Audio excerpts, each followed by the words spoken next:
So I will start the presentation, but I will go between presentation and demos quite a lot. So first about Apex Evangelists. It's a company only focusing on Application Express. It was founded by John Scott and myself in 2006, and we focus on training solutions. We have like solutions on flash charts. We have many other nice things. We also do development and obviously consulting. Then the people who don't know me yet, I have more than 14 years of Oracle experience. I am actually an ex-Oracle employee. I worked there as a consultant from 2000 till 2004. I'm also heavily involved in the user groups. The APEX community is really great. And go to these conferences like OGTalk. At Open World, there are many APEX sessions. There are many other nice user groups, which is really worth to go to and to share your knowledge and meet other people. I'm also APEX certified. Maybe that doesn't mean that much, but from now on you can certify yourself in APEX as well. And I was named APEX Developer of the Year in 2009, which was a real honor. There's also my blog, which I blog about APEX. So if you want the latest news, check that out as well. About Redgate, they actually sponsor APEXBlogs, and they asked me to do this webinar. They have some nice tools. They started in the SQL Server area, but then for a couple of years they are now moving into Oracle's world, and it's especially the last month they are getting really good feedback, and they're really catching up in the Oracle community. You can download free trials of all their software. I will show one during this webinar as well. So the agenda, where you all came from, hopefully. First, I will start with a bit of background about APEXBlogs, and then I will talk about why I did a complete rewrite. Next, I will cover the development process. This is how APEX Evangelists or myself is typically doing like an APEX project, and I will cover some ways of working and also the features that we use. Especially with APEX 4, we changed quite a lot of things, and we try to use as much built-in features as possible. Then one of the things that's less obvious, it's making your APEX application iPad compatible. I tried to do that for APEXBlogs, and I think it works quite nicely, and I will show how to do that as well. And finally, I will go over the deployment process, because we actually moved from one server to the cloud. If you have any questions, just write them down in the chat message, and then I'm happy to cover that at the end. So some history of APEXBlogs. Why did I create that website? There were two main reasons for it. First, I wanted to show what you could build in Oracle Application Express. Sure, now it's a lot more common that, well, a lot more people are using APEX, but a few years ago it wasn't that popular yet. Every year it's growing, the community is growing. But I wanted to really showcase what you could do in APEX. So at that time it was APEX 3, and I built that application. The other part was I wanted to do something for the APEX community. And so this APEXBlogs aggregates a lot of blog posts, so from people who are blogging about APEX. It provides you with interesting links, and it tries to add interactivity to it to really get the community up and running and involved. So you could give feedback, you could rate posts. That was actually the initial start of APEXBlogs. So this is how it looked like in version 1. So I decided to do a complete rewrite of that site a few months ago. And the main reasons, I come to that in a minute. Before, I want to to go over that, I want to give you a preview how it actually worked, how APEXBlogs was working. APEXBlogs itself was just the front end. You had a lot of PL/SQL packages behind the scenes which aggregated all these sources. So there was a package for Blogger blogs. So it looked at that and it extracted the RSS feed of that and it put it into tables, which then APEXBlogs and the APEX pages showed on the screen. There were other things like WordPress came along or was already along, so I had another procedure for that. Then some people started with the Windows Live blogs. Then I had to write a procedure for that to capture that. You would think that our RSS is general and that everybody is using it in the same way, but it wasn't the case. So I had to come up with different procedures to capture all these. And then you had also obviously ATOM and RSS. So that was painful to have the different packages and have a connection to every blog. So as APEX became more popular, in the beginning there were maybe 10 or 20 blogs about APEX. Now there are more than 130 blogs about APEX. So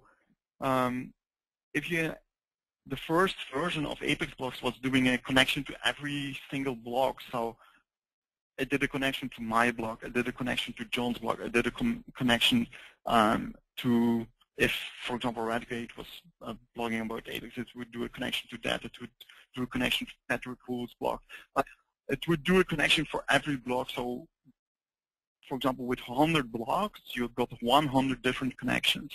It became really slow and it became really resource intensive.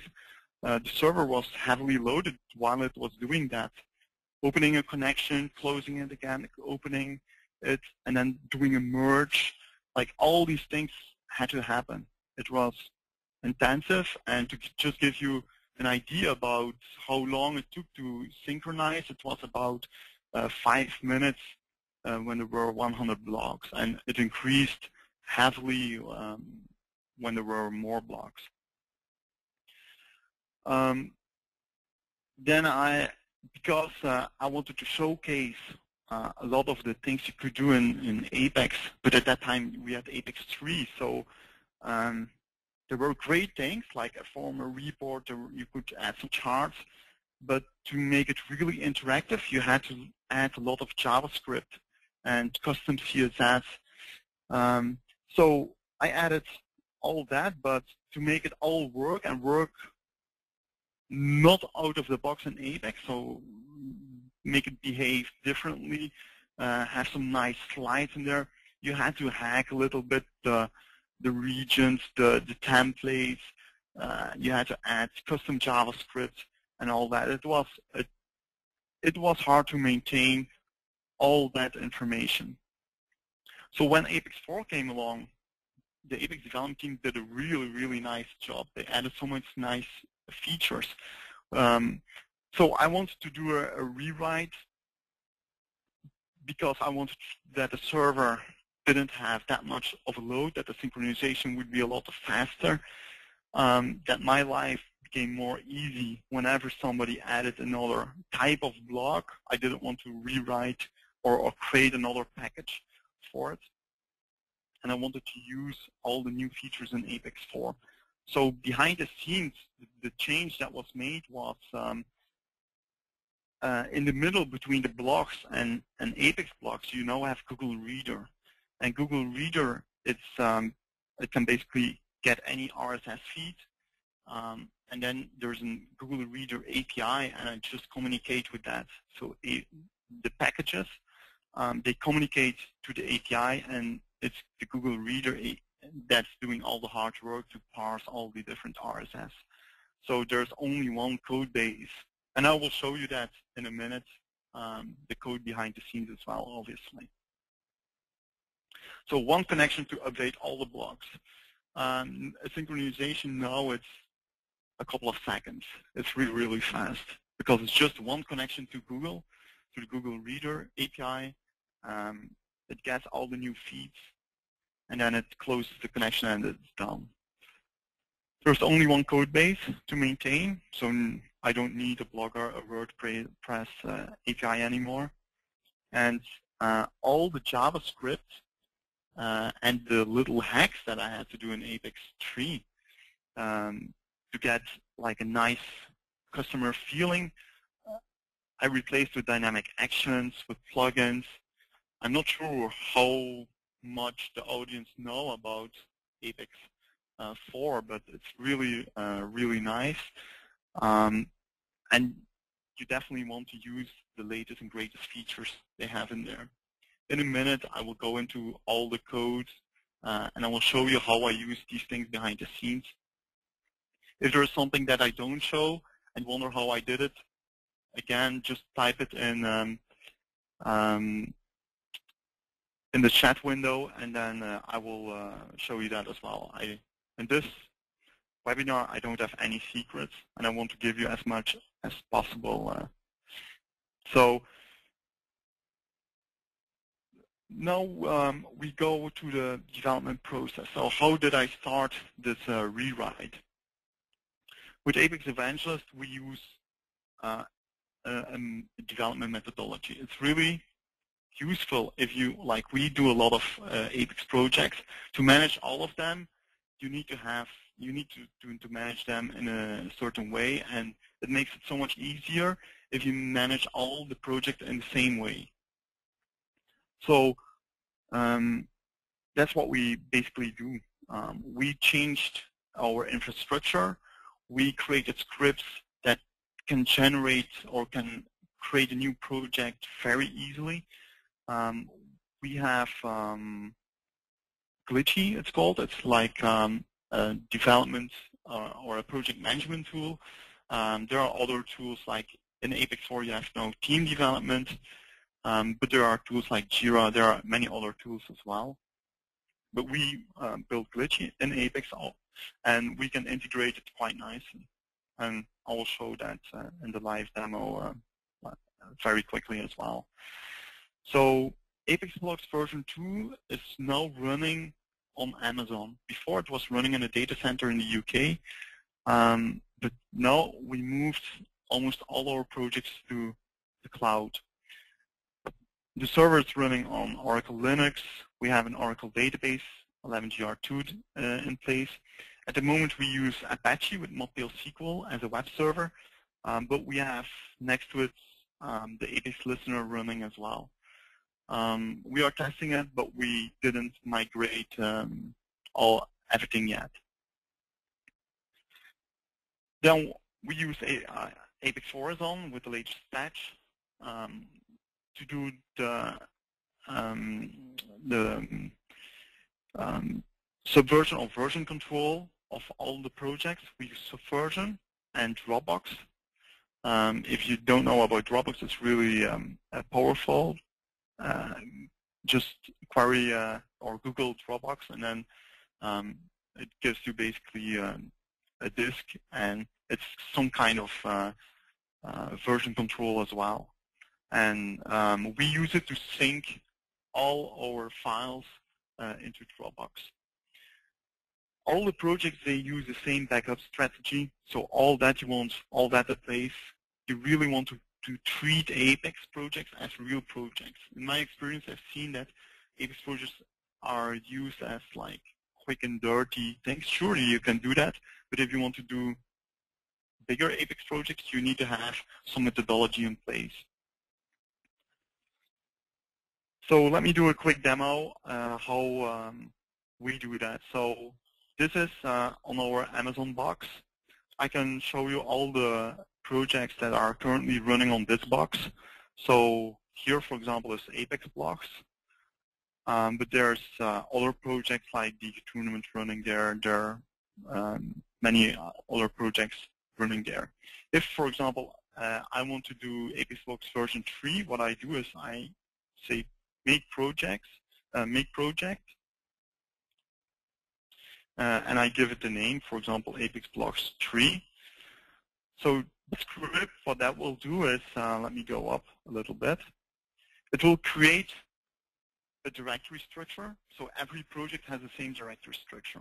We use external files for all the CSS, the images, and other files. Then the next thing it's creating a subversion entry. So automatically it's in subversion now as well. And it's creating a table space, it's creating the user, and it's granting the necessary privileges. And it's creating a workspace, and the application is not created. But the final thing it's doing, it's creating a backup script, so automatically the backups will take the new project into account. So all that we script, like you have seen, I created a new project in 2 seconds.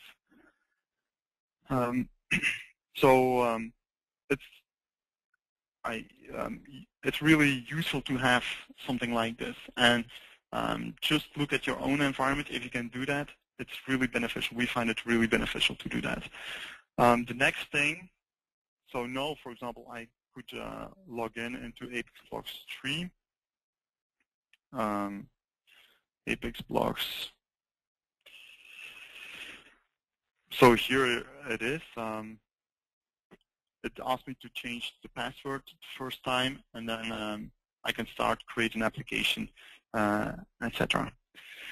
To show you glitchy, so that's one part. This is going to set up, so the script is to set up the Oracle environment and all the other things like the backups, the subversion.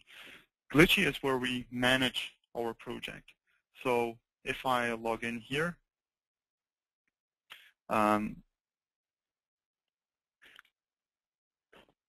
you will see that I have a work log there. I can see the issues that I have in a system. I can add the project now. I can even sync with Team Development if I really want to do that. So here, for example, I can do create new project, and I can just follow the wizard to do that. The other nice thing why we are using Glitchy is to enable feedback. So just the same as with team development, you can enable feedback there, and I will show that in a minute live. And that will capture, or it will give you an interface for people to give feedback about your application. And we find it really useful during development. So you can just create that, and you have one source where everything is logged. So that's what I want to show about the project setup, how we use that. So let me go back to the presentation. Team development, I will show that later on. Next to your infrastructure, your project management, you need to have some coding practices. So define some naming conventions. It's better to have less naming conventions that everybody is following instead of having a lot of naming conventions which nobody is following. Try to use as much packages as possible. So I see Apex more as my skin. All my business logic, or a lot of the business logic, is in PostSQL packages. We try to instrument heavily our code. We use Tyler Mute's logger package for that. It's really nice to do that. And when I dig behind the scenes of APEXBlogs, you will see where I use these, how I use Tyler Mute's package and instrument my code.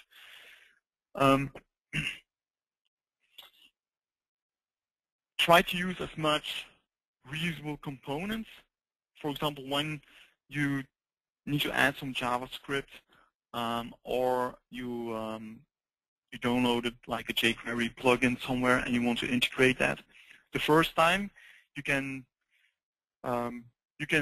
just integrate it, but then the second time you want to reuse it, you have to think about making it a plugin or make it more reusable for yourself so everybody can reuse it.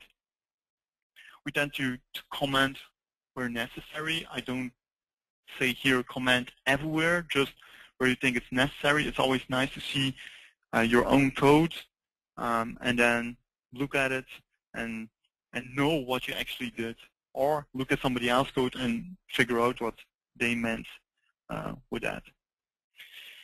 So some of the features that I will show you that I used behind the scene in APEXBlogs is I made use of interactive reports quite a lot, and there's a specific new feature in APEX4 with the view detail, but I come back to that later.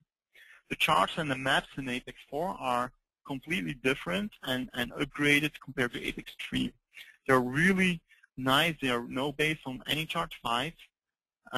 It's a complete new charting engine. It's a lot faster and looks a lot better. So if you look at APEXBlogs version 1 and APEXBlogs version 2, the charts got upgraded as well. Behind the scenes, I use theme development in combination with Glitchy, but I will show that as well. Then I use space groups, plugins. I use a lot of shared components. There's an advisor. If you don't know what that is, it can check your application if it's doing okay. If you have bad code in there, the Apex development team created this advisor. It's based on Patrick Wool's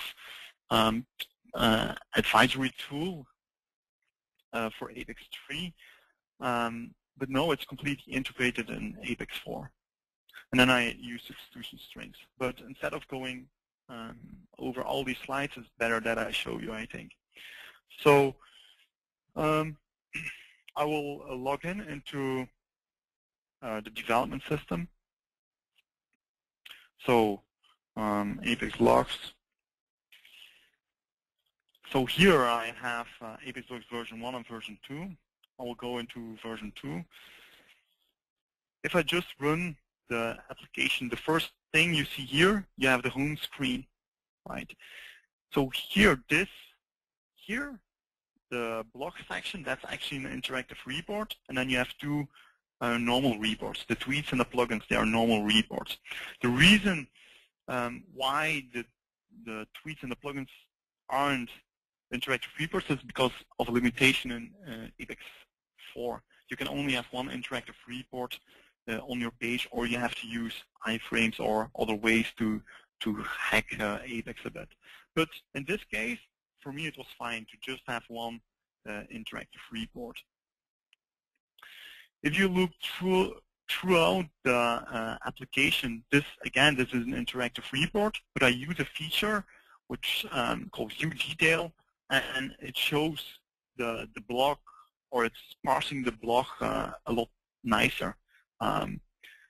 Here you can still look at the report view, and this is what you expect to see for an interactive report. You can search for things.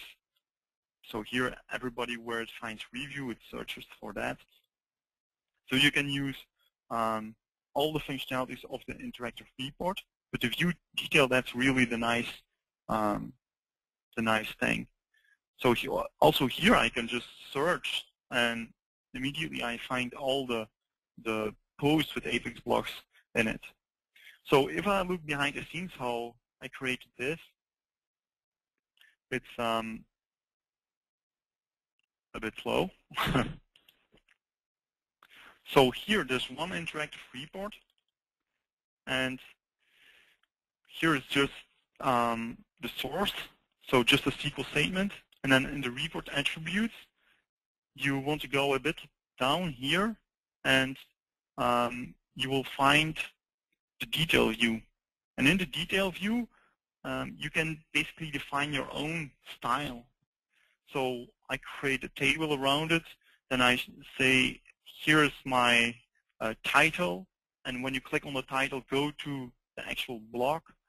I say who published it, the author, so it's coming from the author column. This is the published column, and then I have a div here, which is for the content. So that's really a nice feature, I think, in APEX4, which is not used that much. Then there's one dynamic action there. When I run the page, for example, the tweets page, I automatically navigate to view detail, and I do that with a dynamic action. So here in the dynamic action, I have, actually, let me go one back. I have on page load some JavaScript. And in the JavaScript, I tell, this is my interactive report, show the view detail. So this is how you do that. The next thing I want to show is the groups. So I use page groups. This makes my life a lot easier. So for example, in this case, I have a public group. I know all the pages that are in this group are publicly available. I have an administrator group, and I can see, for example, all the administrator groups, all the pages linked to administrators I see very easily by navigating to it. I can see all the public pages as well. Actually, my bandwidth is not great.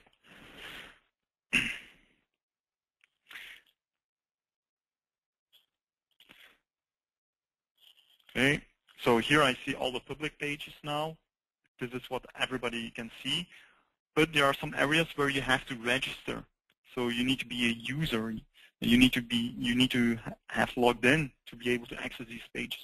And for example, you can add forum posts, or you can view these forum posts. You can add enhancement requests to APEXBlogs, but you need to be logged in for that. So when you run it, it's not there. There's also session state protection to make your site secure. I use session state protection. That's another share component. You have the different authorization schemes, like administrator, editor.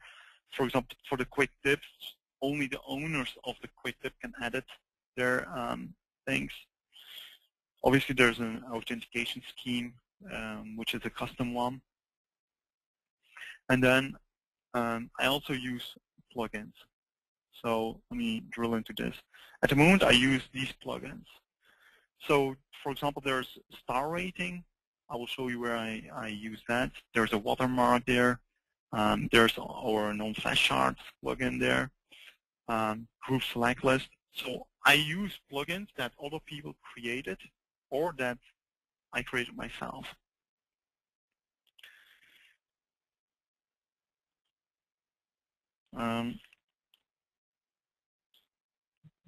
It looks like some people can't see the left-hand side of my screen, so hopefully see it now.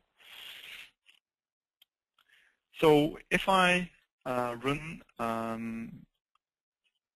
another page, so the home page, let me quickly go in that. So here is the report, and here I use a sub-region. So I have a parent region, and then I have some sub-regions for the blocks and the links. So the links, they appear on the right-hand side, and they are just reports as well, which are styled a bit differently. So here, for example, for the tweets, the way that is done, it's just there's one column shown, and it's actually here with an HTML expression, it's laid out differently. So that's how that is done.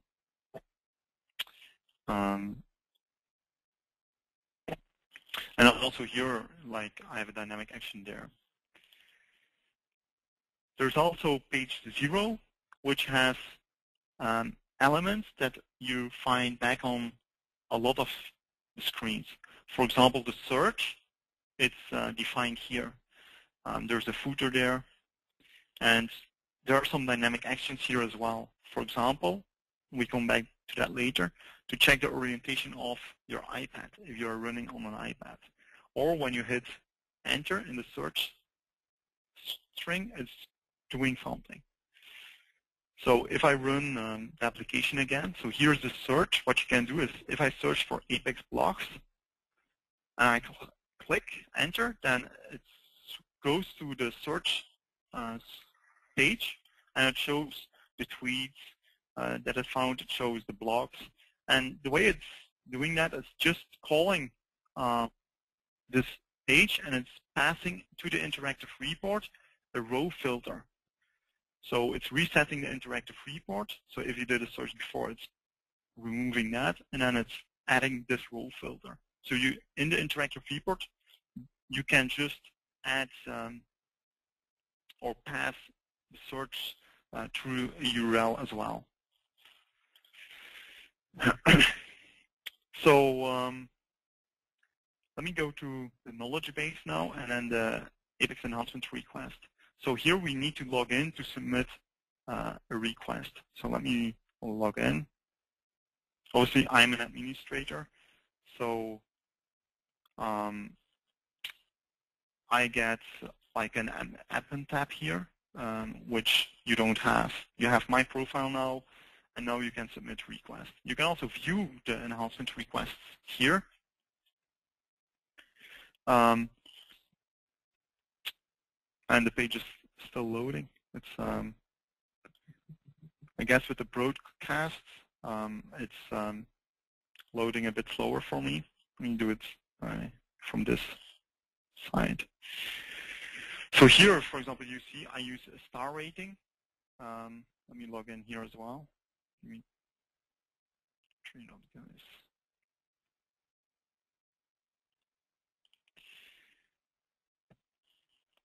So if I go back to knowledge base, I go to APEX enhancement requests. I see here all the things that people submitted.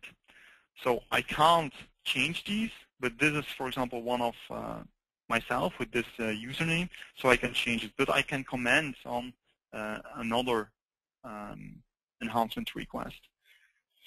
So here I say add comment, and here's the plugin of star rating that I used. You see? So that's quite nice. There's there are other things in here. For example, if you go to statistics, you have the new charts. So these are the AnyChart 5 charts that now come standard with APEX 4. And there are features like a scroll bar. You get it all out of the box. So if I go to page 8, let me kill this. Another nice feature is you can just type 8 in the search bar in APEX, and then it goes straight to the APEX page. So here's my flash chart, and it's just using standard functionality. It's based on a select list, there are some things defined here. The scroll bars, for example, they're on the x-axis here, so you define it there. So that's a bit about the front end. Let me quickly look at the other things I wanted to cover. Okay, team development.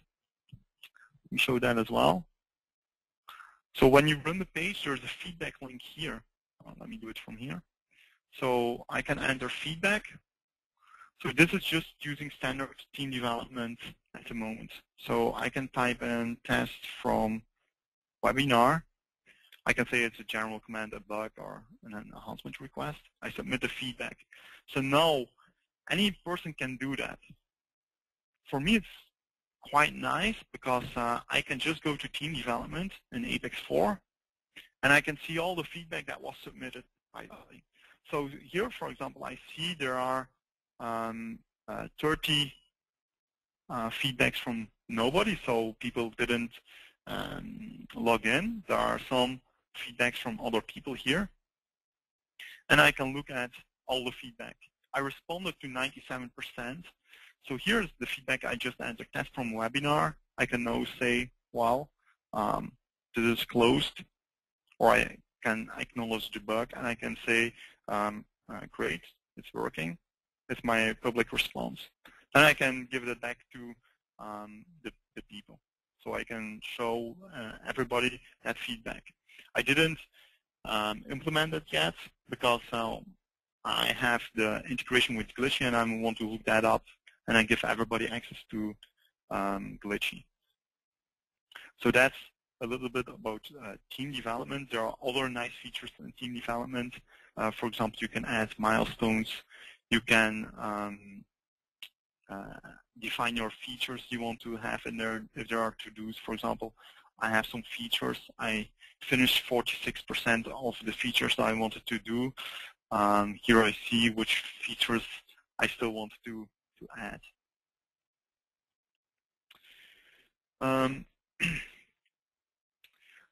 If you didn't see the advisor yet, if you go to utilities, there's an advisor here, and you can say perform check, and then it will check your entire application. You can also do that when you're inside a page. You can say utilities, and then check my page. Here it is, check page, and then it will check this page. For example, if I do that now, no errors, warnings found, but for some other pages I might have an error.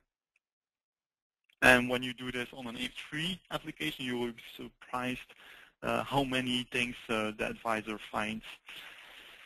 But it's nice because you can fix them quite easily.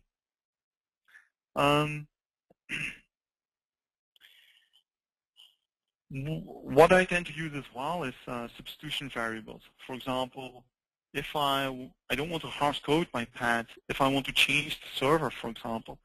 So the way I do that is you can go into the definition of your application, and you have some substitution strings here.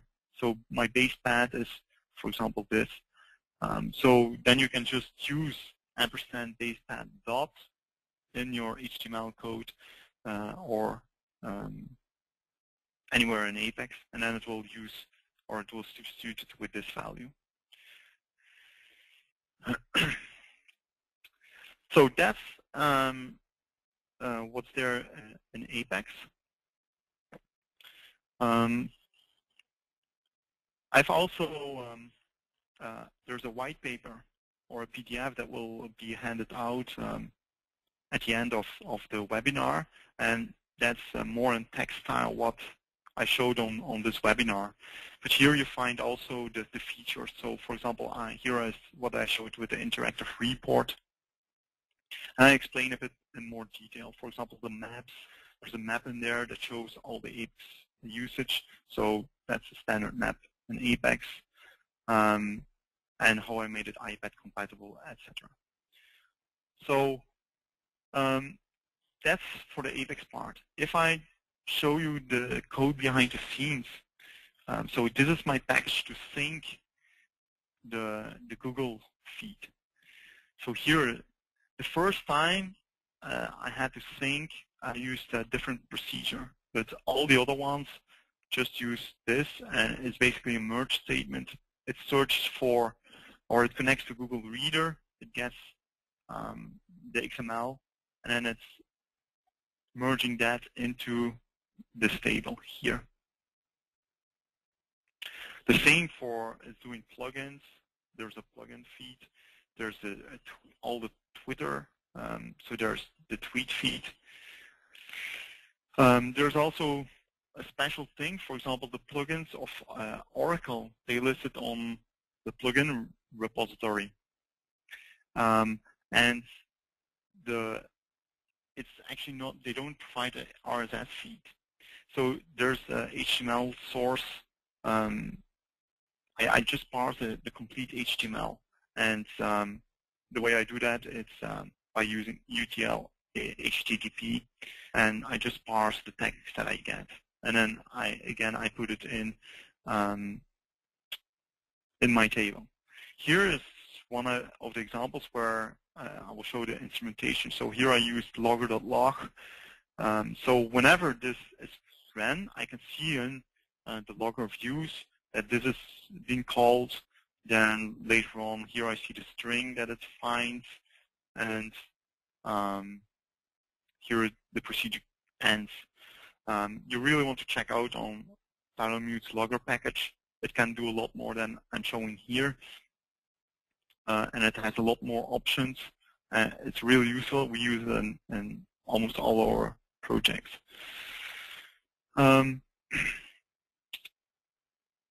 So that's what I wanted to show behind the scenes. I can show you the tables There's a little bug in the SQL Developer, but there's nothing special there.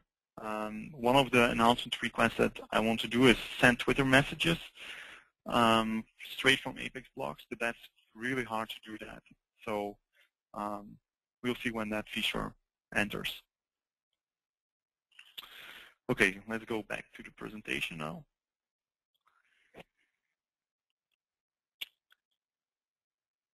So to make this APEXBlogs iPad compatible, that took quite some time and energy and research how to do that.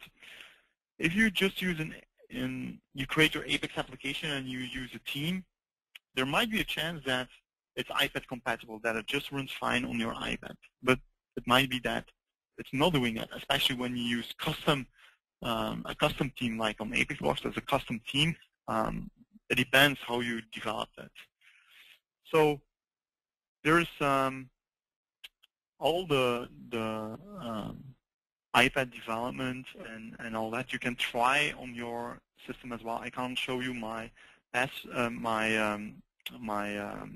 iPad, but I can show an iOS simulator.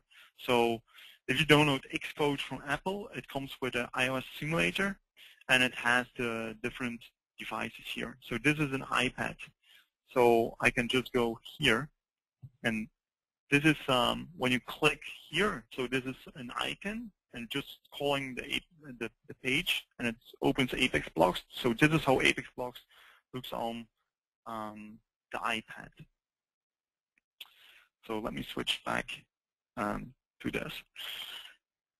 So APEXBlogs, the team it all started with was Team 22. This is actually a new team that comes with a patch, I think 6 or 7 of APEX 4. So there are two new teams in that patch, Team 21 and Team 22. I start from Team 22, or actually I start from an old team, and then I merged, or I created this team, and then I switched teams, and then I adapted this team a lot more. So I used an HTML editor and CSS editor for that. It's called Coda. I can show you Coda in a minute as well. So here, here's Coda. I'm using Mac OS X. So there are other tools like Dreamweaver if you're on Windows. That even runs on Mac as well. But there are many other tools.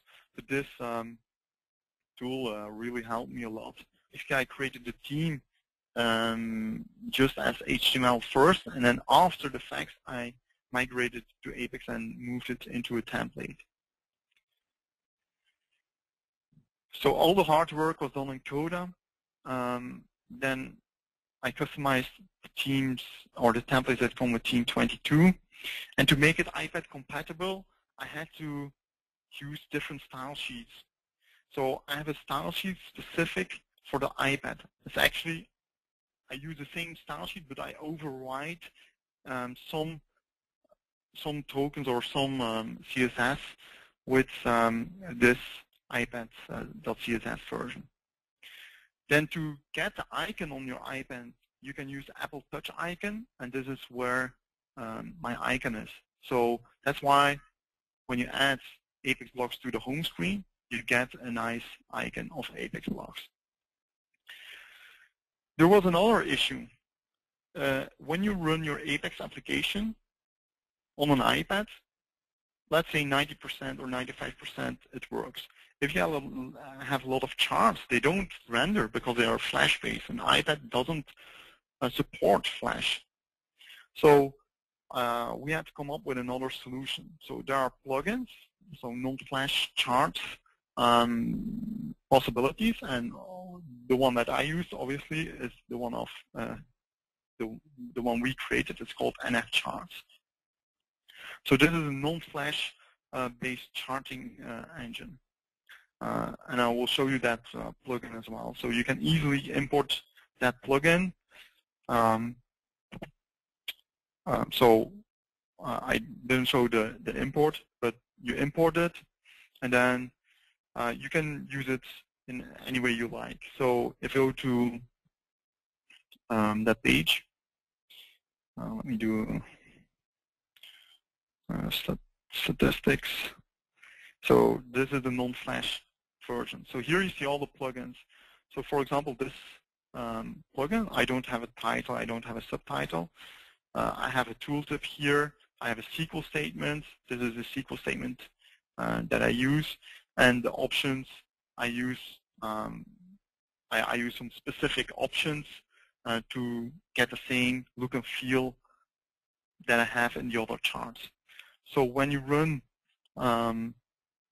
APEXBlogs here, for example, this is just the any chart.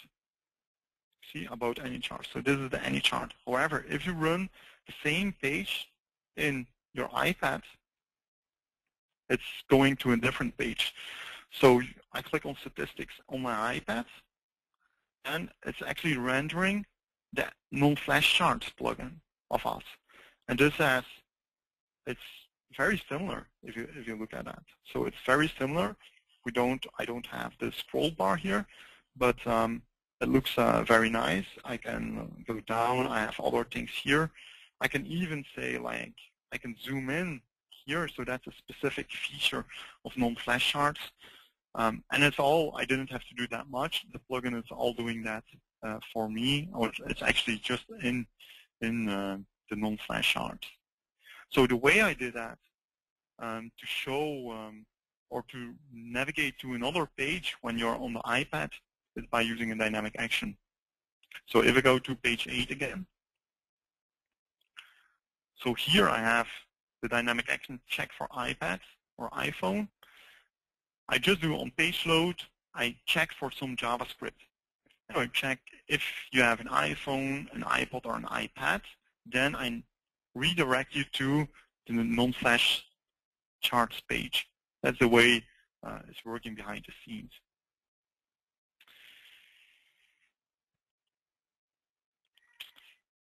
So now about the deployment.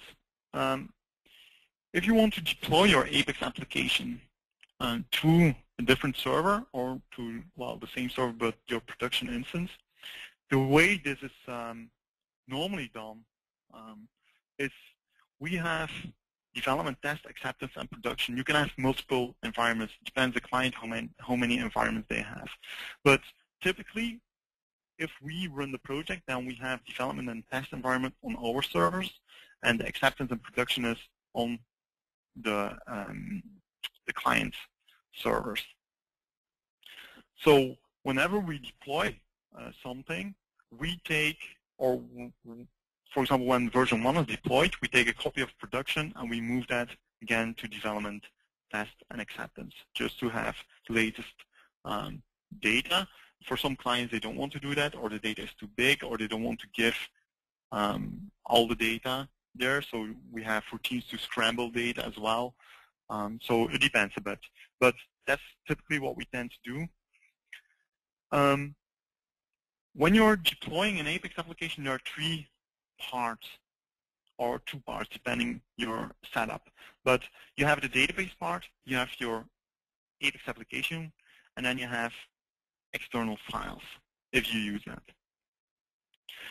The easiest way to do that is if you can automate the whole process automatically.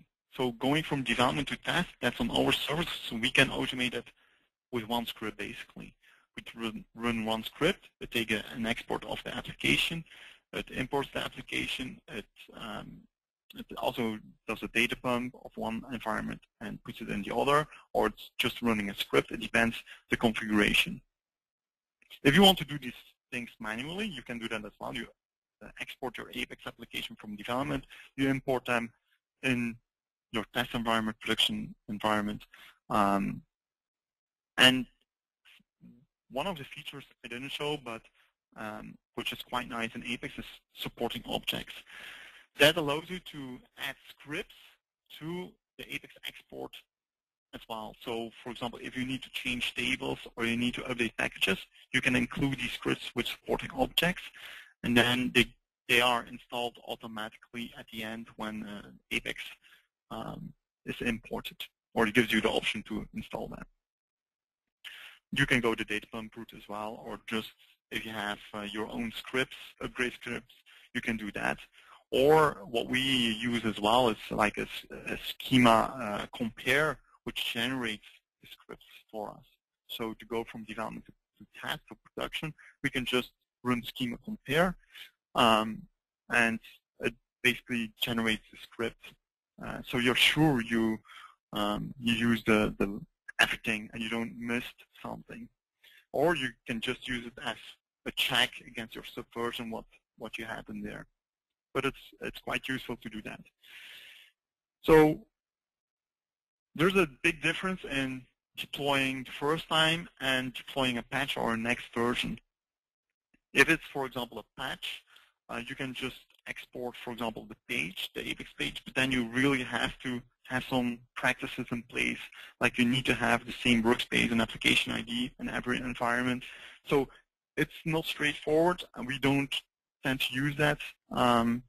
We always try to take a full export of the application and then move that into the other environment. I will show Schema Compare as a tool from Redgate. You can use SQL Developer as well, but I quite like this tool, and obviously as Redgate is sponsoring now, this is really a good time to show it as well. I will show Schema Compare in a minute. The other things when you're deploying is you have different options to minimize downtime. For example, you can use Apex aliases or Apache redirects to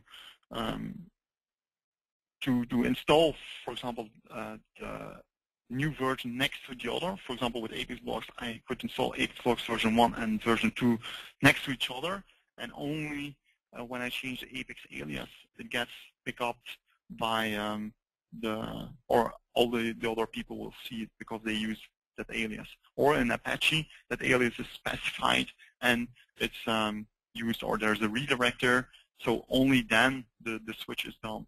The benefit of doing that way is you can import your application and then check before you go live. If you have a lot of database changes, you might not be able to do it completely, but I just want to tell that this is something that's possible. Then you can make the previous version also unavailable, or if you have them in subversion, you can just delete them. Another feature which I don't have the time to show is build options. There are, in shell components, you find build options, and they are a way to include or exclude specific feature of your application.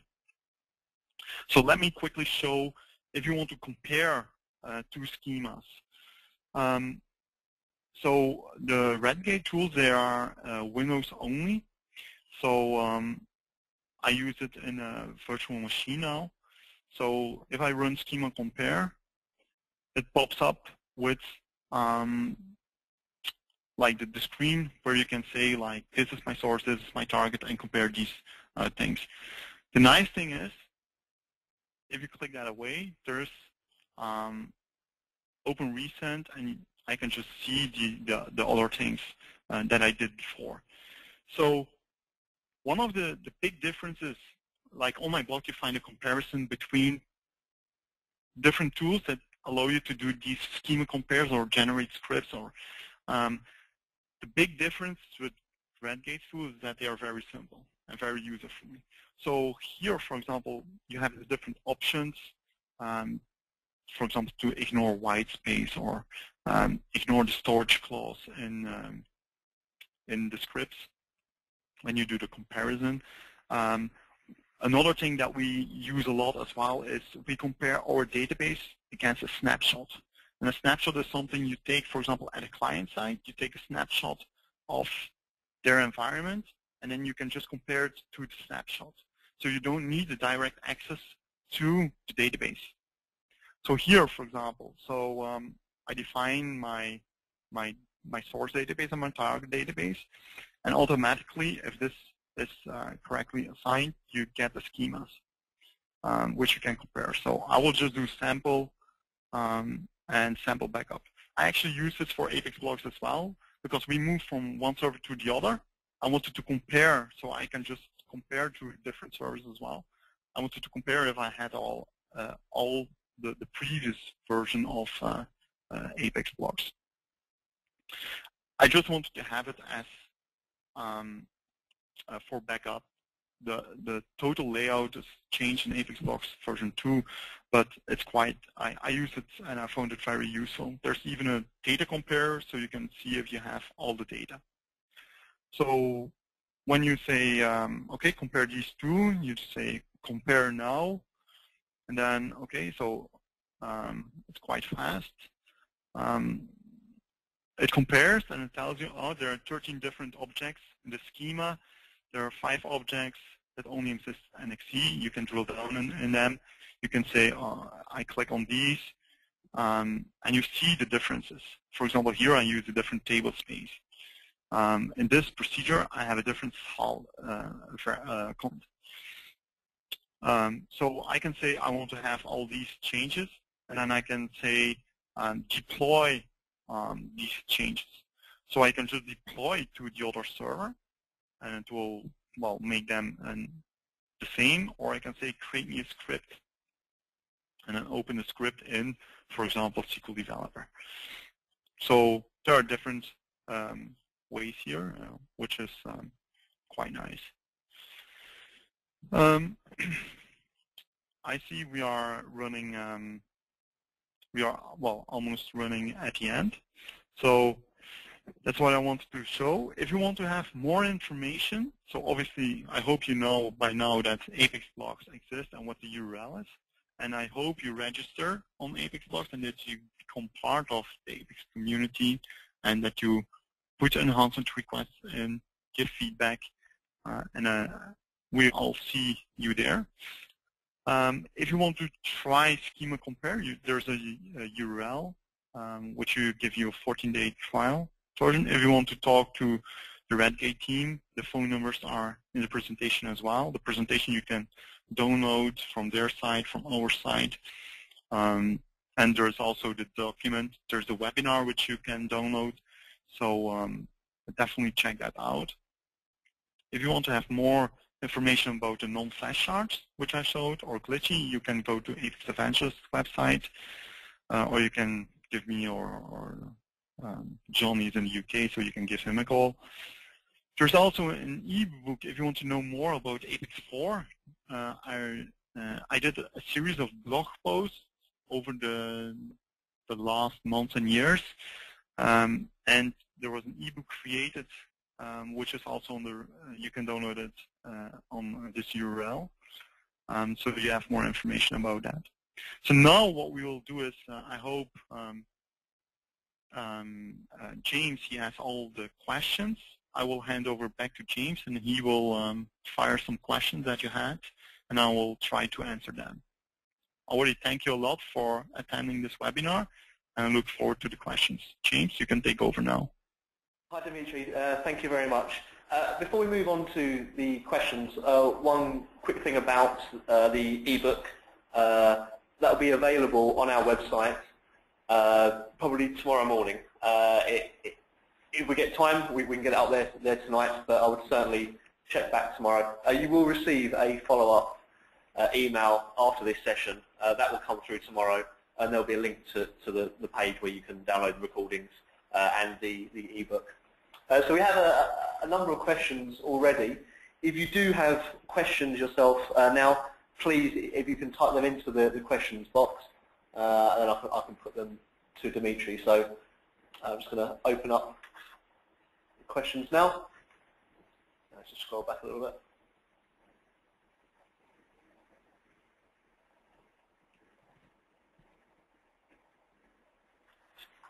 Okay, so the first question we have is from Ram Kumar. Thank you, Ram.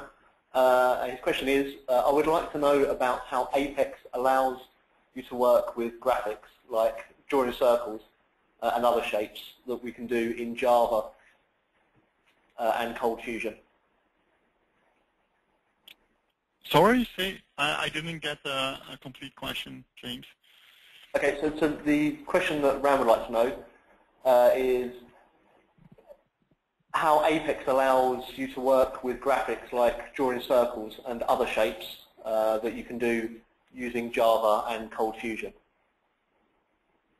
Okay, so out of the box, you don't have that capability, but you can create a plugin that would be able to do that. For example, if there's a jQuery plugin available that does that, or even your Java applet or your Java code, you could integrate that, for example, with an iframe, or if it is JavaScript based, then it can be a complete plugin. But at the moment, there's not really, next to the charts and the maps, there's not really a drawing tool in Oracle Application Express.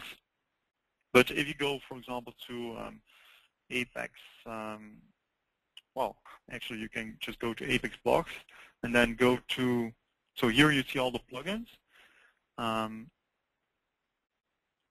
You can here enter, for example, draw, or I don't know, so there's no draw there. In HTML5, you can obviously use HTML5 to create these things, like the non-flash charts. They, in essence, they are drawing tools as well. I know that AnyChart is working on one as well. Actually, let me show that as well. It's actually AnyStock, which allows you to draw things, but and you can integrate with that. Well, I don't have the URL, but let me see if I can quickly. So, for example, we did one plugin for AnyStock, which allows you to draw things, and that's Flash-based. So if you find other plugins, then you can just integrate that if you like.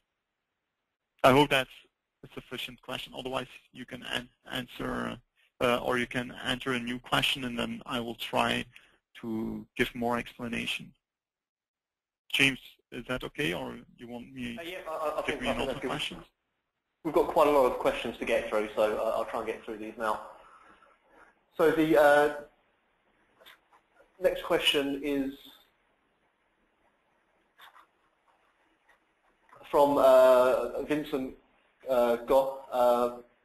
He asks, what do you mean by procedure in package? What do you mean that the procedure in a package shouldn't take more than one page? Whenever I create one application, all my procedures will be in one package. Is that bad practice? Yeah, so that's a good question. It's I think if you talk to Tom Kite or Steven Forestein, which are the PL SQL gurus, they will say the same thing. For example, here I have, so all my procedures are in packages. So I use one package, but in this package, what I meant with your procedure shouldn't be more than one page is this. My procedure is very short. So for example, if my procedure would take, I had to scroll, for example, this one here, HTML source, is a bit longer, but still it fits almost on one page. If I had to like have one procedure which is like 20 pages long, that's not really user-friendly and not, well, probably you use a lot of the same things, or it's not reusable in any way. So what we tend to do then is you break it down in smaller sections. So for example, I use sync subscription list. I have sync HTML source. I could have done that all in one procedure, just one big sync procedure, and then have everything in there.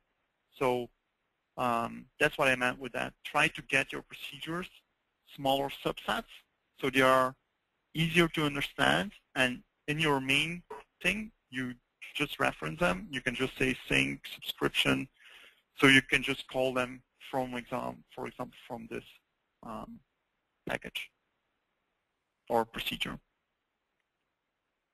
Okay, next question.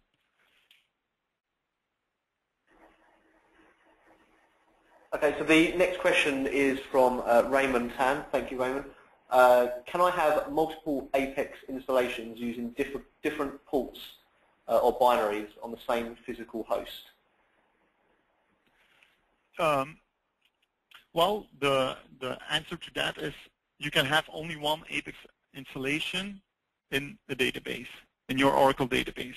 If you have multiple databases on the same server, you can have multiple Apex instances. So because then you have one Apex instance in one database, another Apex instance in the other database. What you can do, let's say you don't have that, what you can do is you can have different servers with different databases, and then you can have one Apache which says that redirects you to the correct place. So in that way you can have only one web server, but have multiple Apex instances on different ports, if you like, but they go into a different database. But well, they it's just how you define it in Apache or in the Apex listener. I hope that's sufficient. If my answers are not sufficient, please add new question. I don't see the question, so but I'm sure James will tell that. Yeah, absolutely. And just to follow up on that question, Dimitri, Raymond was also asking a recommended port beside 8080. He had a number of databases on the same server, and he's getting confused on which page to render and display. Okay, so 8080, that's used a lot for if you're running the embedded PL/SQL gateway. So there are three ways of having Apex or having a web server in the middle to connect to the database. The embedded PL/SQL gateway, the Apex listener, and Apache. For me, it doesn't really matter which port you use. Obviously, what we tend to do, if we have many different environments, is have another Apache in front of your other EPG, Apache or Apex listener, which controls the flow. So if, for example, that the person who asked the question has difficulties with that, probably that if, for example, Apache was used, rewrite rules are not defined correctly, or if it's really like a configuration issue, put an Apache web server in front of it, which does the correct rewrites and navigates to the correct server. To be honest, I have never seen an issue with that. So if you stay within one Apex instance, you can go to different workspaces, different applications even, but obviously it's always within one Apex instance. If you have multiple instances, then again you need to configure that on your web server, how that flow is going. Another keyword you can look for is reverse proxy, if you want to Google that. And actually there's a new book coming out about Apex, and it's called Expert Apex, and it's also for a good cause, because two developers or Apex developers, they died unfortunately a few years ago, Carl Baxter and Scott Spatafor, and John Scott came up with the idea to create a new book, an expert book, and 13 writers write a different chapter in this book, and all the profits go to the families of the two Apex developers who died. So, and in there, actually, John wrote a chapter about Apache against EPG, against the Apex listener, and he has a lot more information about that. So that's definitely something you want to check out. Okay, so the next question, I think I can join two questions together here. So Iti Chai and Jeff Holloman asked about the UI design, and in particular, if you were to have a custom Apex theme, how do you incorporate it into your application? So I believe you did that for APEXBlogs. So if you could talk a little bit about the UI design and incorporating a custom theme. Yes. So what I did was, like I explained it before, I used Coda. So let me see if I find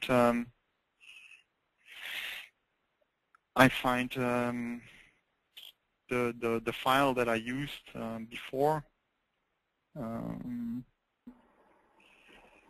Well, let's see if there's a recent open recent index. So here, for example, this is, let me show preview. So here, this is the preview of, So this is the preview of APEXBlogs, how I wrote it. It's not what is in Apex, it's just an HTML file. Here is the HTML file. And here is, I used inline CSS just to make my life a bit easier. So this is all the CSS. There's more CSS, and then this is all the bits that I use to get the regions correct. So here I saw, like, okay, I'm pretty close to this. The way the design of APEXBlogs was done is done by a professional designer. Actually, it's my wife who did the design. She's a graphic artist. So she did the design of the site. She gave me a Photoshop file, and I tried to make it look as much as possible the same in HTML. So I created this. I created CSS. So here, for example, the body. I could enter this different CSS for this. Here you see that I use this background color. Here I use this. I use this image. So here's where I did all the hard work. Once this was done, I went in APEXBlogs. I go to Share Components. Like I said, in my team, I start from Team 22. I even didn't rename it. But I changed templates there. So here you can see which templates I use. So the reference shows you that 13 pages are using this breadcrumb template. If I go to, for example, a page template, I have two different templates. The home page is very different from the other pages. So there's the home page template and the APEXBlogs page. So if I go here, you basically see that I copied or I migrate like the diffs from here. So if I show you here, so the main diff is here, diff ID navigation, diff ID search. Oh, that wasn't in before, but so here, navigation search menu, and I use these tokens. So everything that's in the navigation bar goes into this diff. Everything that goes into region 1 goes into this diff. Everything from the tabs goes into this diff, and then I have the box body. So that's how I did that. And then I use external CSS file, which has basically a lot of this in it. So if I show you, so here's my CSS. This one is for APEXBlogs, so the home page.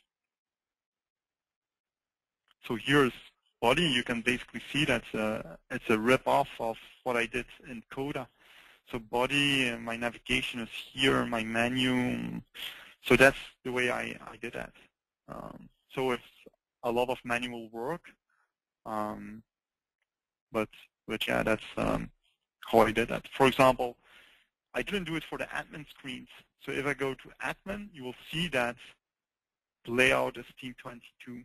So I didn't do it for this page. But if you go back to home, then it's using the normal page.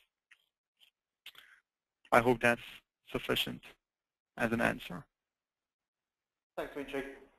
Okay, the next question is from Gerben de Veres. Thank you, Gerben. Any chart is coming up to with non-flash charts.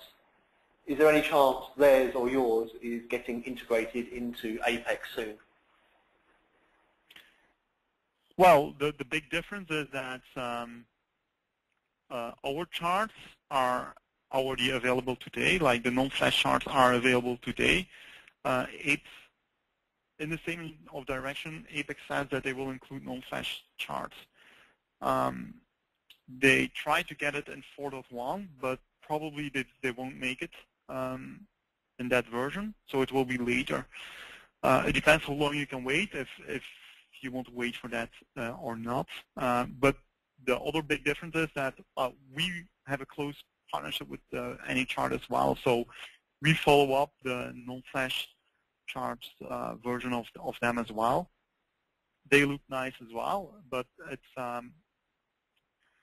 the plugin that we did, you can customize very differently, and we want to include more features or other features than the ones that come with a next version of Apex. If I go, for example, to what is it?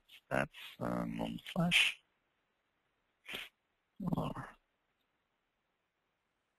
Let me go to this page then. So it's already, our solution is integrated in Apex as well. I don't think the Apex development team will buy it from us. So it's integrated, it's just a plugin. So you can just use it. There are other examples on our website as well. Where's the non-flash? So here, for example, if you know a bit of AnyChart, you have custom XML there. We did the same thing. So in our thing, this is heavily customized. You can change anything you like in this options thing, and it's using the same. It's the same thing as custom XML is doing in Apex. So you can change anything you like here. All the options that you have, you can just add it here. Behind the scenes, we use high charts. So that's if you need more documentation, you find it on our site, or on their site as well. So yeah, so this is how our look like. You have these pop-ups as well. It's very close to what the current AnyChart flash charts have. Well, how the new AnyChart things look like, I got a quick preview of that, but it's not as far yet. So there's, in the next weeks or months, there will have a beta version, but yeah, I can't really say anything about that yet. If you go to our website and then to non-flash charts plugin, then you have here all the information. You have some screenshots, but there's also a view demo site. So here you have sample chart, which shows you what it has. You have these. Then you have here the custom options. So here, this is where somebody asked you about drawing. So AnyChart can, our plugin can draw as well. So here we use a custom option, which draws like a circle here. It has a background image there. It has multiple series as well. And like I said, it's there today, so you don't have to wait till the next version of Apex. Also user interaction. So I hope that's enough of an answer. Thanks, Dimitri. So I'm going to try and get through the next questions as quick as we can. Thank you, everybody, for staying with us to this point. I hope you found all the information has been useful. So Sam Levanaway has a question. He wants to know whether you use Subversion for DDL and application exports, and how about pages and components? Yes. So what we submit in Subversion is the way we use it. It's like every night a backup is running, and it's automatically exporting the Apex application, but it's going into Dropbox. So it's not really going into Subversion. Our applications only go into Subversion when we reached like a milestone. So that's how we use Subversion. But I can give you, well, a long explanation. It's if you can export the application, then you can split the application. There's an Apex splitter Java utility that splits your Apex application into all the different components. So you have all the pages, you have like the different share components, and then you can submit that into Subversion. Then you see every night, if you want to go into that extent, what changed, which page changed, and all that. We don't tend to do that because we can get all that information from Apex itself.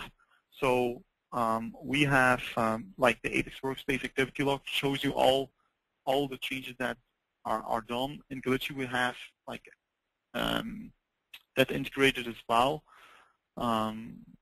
So we see when things change. So we don't need to use Subversion for that.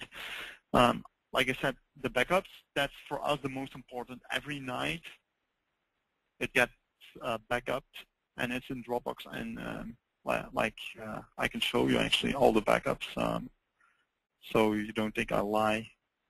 So here it's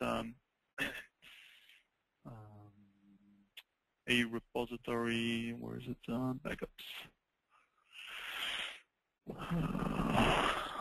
Oops, I'm on Amazon Backup. I didn't have to use the backups yet. So here, Amazon Backup, we have the applications here, but let me go. So here is by project, the backups. For example, if I look at APEXBlogs, you see here also APEXBlogs 3, the one that I created in the beginning of the webinar. It's automatically here as well now. Here are all the APEXBlogs. We don't keep, we tend to keep a history of 7 days, I believe. So they are all there. They are tarred. What we can now do is, the way we work is, I can just, let me copy this. For example, I leave for a conference, or I go somewhere else and I don't have internet access, but I still want to work. What I can do is I can just copy it. I can, or actually in Dropbox, it's automatically copied to my laptop, and I have everything to go. I have the application, I have the data pump, and I have all the files, all my directories. So why do I have two applications? Because I have APEXBlogs version 1, and I have APEXBlogs version 2. You see? So for us, this works really well. So that's how we use it. I hope that's enough information. Thanks, Dimitri. There's another question for Gerben. I think this is quite a quick one for you, Dimitri. Is there an RSS feed for APEXBlogs.info V2? There is, but it's not live yet. Well, it is live. If you use the one of version of the people who have version 1, it's still the same. So if you are an admin, you can see the RSS is there. I'm actually updating the RSS feed to include also the tweets and the plugins. So that's the reason why I didn't make this public yet, because it's not finished yet. But it will, well, it will be available in the next week or weeks. I don't want to promise too much, but hopefully it will be available very, very soon. Actually, the code is there. I can even show you that if I had a connection. Disconnect. So all that is coming, and it will be extended. It will be even better than what was in version 1. So you can already fire me the next question, James, while I'm showing the procedure. This is just a quick question about, do you use any logic in setting page numbers? Do I use any logic in setting page numbers? Yeah, so how did you set the page numbers? Okay, so maybe the question is if I used, like in some projects what we do is, for example, all the admin pages, they start from thousands. I didn't do it for APEXBlogs. I use the page groups, and that gives me more or less the same functionality. You can use the, if you use specific page numbers, you can do in your authorization schemes or authentication schemes even logic with these page numbers. I didn't use it for APEXBlogs. So they have all authorization schemes attached to it by page. So this is authorization scheme user. So no, there's no specific logic for pages. Thank you. Okay, so the next question is from George Barra. I'm sure you know him, Dimitri, from Apex Ninjas. And yeah. He would like to know what's your choice for Apex PDF printing and report layout customization is, other than BI Publisher. Well, I know that Apex Ninjas has developed something, but to be honest, I didn't look at that close enough to tell something about that. Maybe he's asking it for that. But so what do we use? Obviously, our first choice is BI Publisher, but he ruled that out, so I can't say that. The second option is, well, then we have a parallel, XSLFO, which is hard. It's very hard if you have to code everything yourself. But we definitely already use that. The other option is pure PDF. So then you develop, or you basically write your report in PL/SQL, and you can, well, that generate basically the PDF or the layout for the PDF. If I show you one of the XSLFO we created, if I can log in. So here it's another project. So if you want to hand code a lot, then you can go into report layouts. And here are basically different versions. So this is a complete XSL file, and then there are two RTFs. So these are for BI Publisher. This one is completely handmade, if you like. So if I show you how that looks.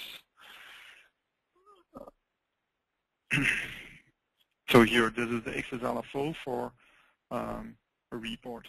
So as you can see, it's hard to do that. There are tools out there that help you creating these XSLFO styles, so you can use that. There's also, I know that Dietmar also used Jasper Reports. He has a plugin for that. So you can have a look at that as well. That's quite a good alternative as well. Thank you. Next question is from Claudia Moldovan. What do you think Oracle's strategy regarding Apex is, and will it replace Oracle Forms?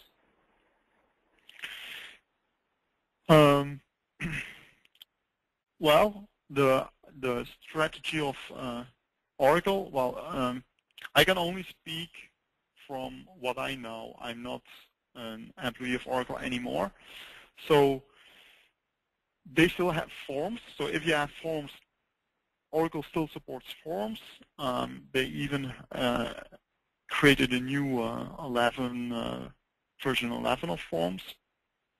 So it's not discontinued as far as I know, but it's, well, I need to choose my words carefully here. It's not like the main thing of Oracle anymore. Oracle, like, for example, Fusion applications is built by Java and ADF. So that's one direction Oracle pushes for, because there's a lot of licensing involved there. It's not cheap to run like all these application servers. But that's definitely one direction Oracle pushes in. In my experience, what I've seen a lot with Forms developers is that they actually go into the direction of Apex. And the way that like the Oracle marketing is positioning it is Apex is there for, they say, well, in the beginning they said departmental applications, but Apex can do a lot more. And there's actually, for example, Redgate, who had forms before, 1,500 forms, and they migrated to Apex.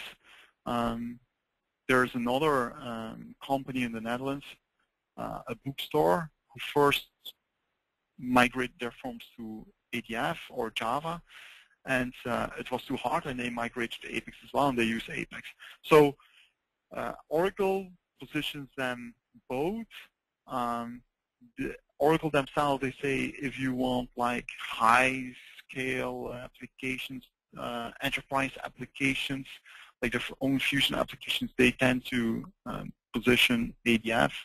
Obviously, we only do Apex, and we always position Apex, or we tell we can't do it. But luckily, we didn't have to tell that much yet. So for Forms, definitely the Forms people, Apex is a more logical fit. That's what Oracle themselves, they are saying as well. If you are a Forms developer, you know PL/SQL very well. And then Apex, behind the scenes, is all PL/SQL as well. So it's a more natural fit. The learning curve of Apex is a lot less than any other technology, really. So I hope that's a sufficient answer. I try to be as objective as possible here. Yeah, thanks, Dimitri. So we've got there's 3 more questions that we can go over now. Just conscious that the time is running out, but again, thank you everybody for staying with us. Obviously, the topic is extremely interesting.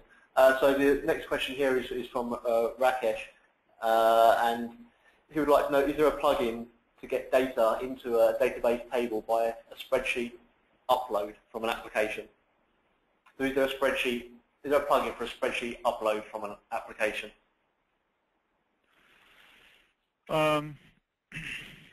Well, let's have a quick look if there's a plugin. I don't know it by heart. If you go to APEXplugin.com, you have all the plugins here as well, or you can do it from APEXBlogs as well. I don't think there's a plugin to do Excel uploads. I know that Oracle themselves, they're working on such. It's actually a packaged application, or it will become native in Apex as a feature. So I know that the Apex development team is working on that. So far, the only thing that I can share is there's not a plugin, but there's code examples available. I know there's one of Vikas, there's one of Dennis Kubicek, who tell you how to do that basically.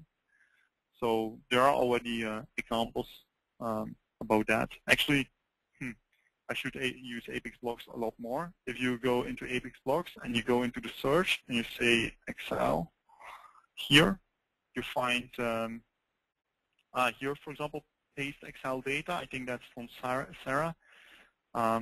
She has a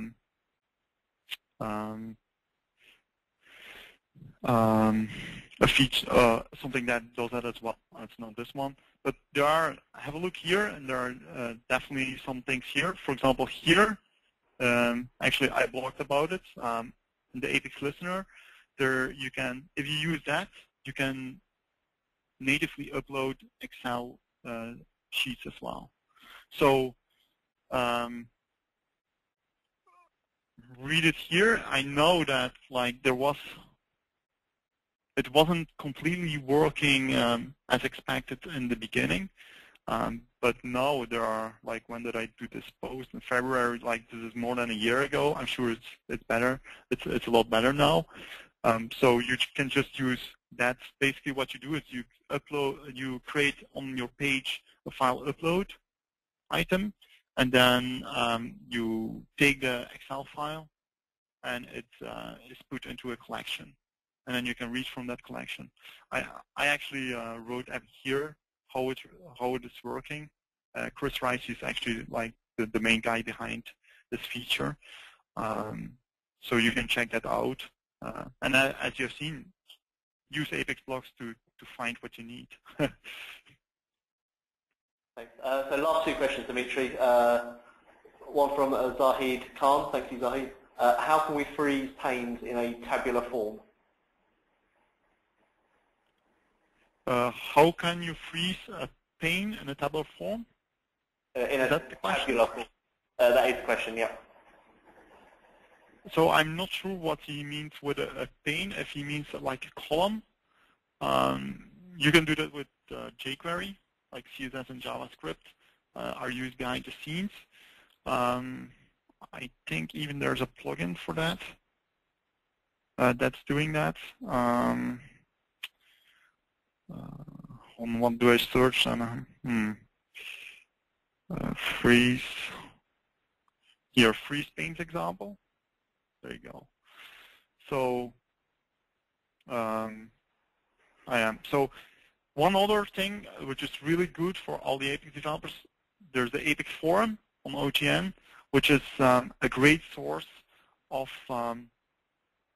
things to find, of reusable components, of issues that you had before. If you have questions, just go to the Apex forum. You find that forums. It's 137, that's Apex forum. So this is the Apex forum, and you can type in there. And there's one guy here, ATD. Like you see, he has many posts, and he apparently did like an example on the panes. So you can check that out. Well, you can find it here. So you can do the next question. So the last question is from Jose Murillo. How do you expect your site will change with Apex 4.1, since it will include mobile themes? Well, I built APEXBlogs for the community, and I want it to be the best, and I want it to be a showcase application. I completely rebuilt the APEXBlogs in Apex 4, really from scratch. If 4.1, like the mobile teams, if they provide that, and there's a better way of showing this information, then I'm happy to use that. But like if you want to run this on your iPhone, you can try it, but the information is really small, so I'm not sure it's a natural fit the way it's laid out now. So then I would definitely have like a different layout. On the iPad, it's already working, so if you are going mobile with that, that's already done. So I'm not sure yet. It's very time-consuming. If you can give me 48 hours in a day, I'm happy to do that tomorrow or whenever Apex 4.1 comes out. But yeah, I don't know. Probably in the future, I will do it to just showcase mobile teams. Great. Okay. Thank you very much, Dimitri. I hope everybody has enjoyed the webinar as much as I have. It was great to get so many questions at the end as well, which shows sort of interest in the topic and in Apex in general. Thank you, everybody that stayed for the end. Actually, most people did, so it's fantastic. It really shows the community that there is around Apex. And thank you again for joining us today. Thank you, everybody, also from my part. And hopefully see you next time on a conference or with Apex Evangelists. Thank you.